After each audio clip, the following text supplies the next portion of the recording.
السلام علیکم ورحمت الله وبرکاته. ملګرو د الله نه امید دی چې تاسو به روغ جوړ یې او د صحت په جامه به الله مو روغ جوړ ښاد او آباد لره.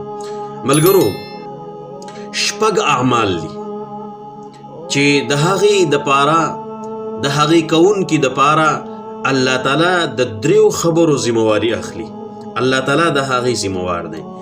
دو خبرې په دنیا کې او یو خبره پس د مرګ نه. دو خبرې کمې دي؟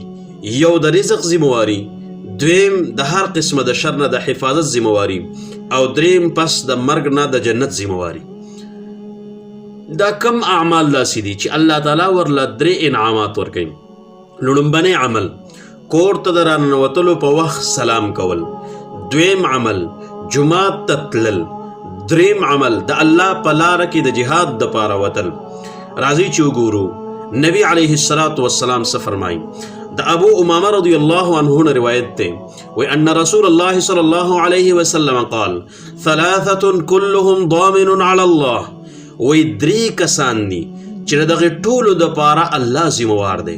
ان عاش رزق وکفیه، که چرته دی ژوندی نو الله تعالی به ورله رزق ورکوي او د هر قسمه د شر نه به حفاظت کوي.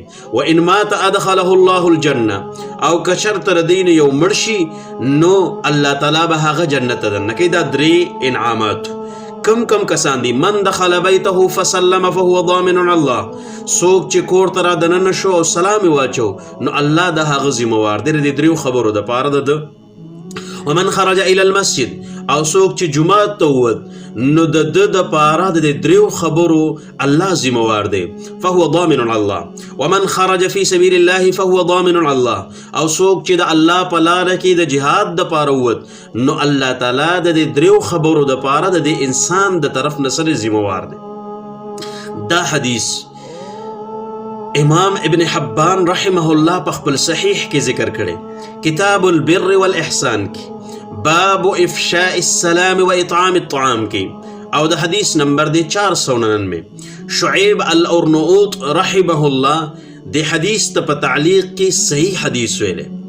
څلورم عمل د بیمار تپوس کول، پنځم عمل د وخت د انصاف والا حکمران عزت او مرسته کول، او شپږم عمل په کور کې کیناستل د دې وجې نه چې د چا غیبت ونه کم. نو دا شپږ کسان د دې دپاره الله ذموار دی د دریو خبرو. بل حدیث وګورئ، دا درې نور اعمال په دې بل حدیث کې دي.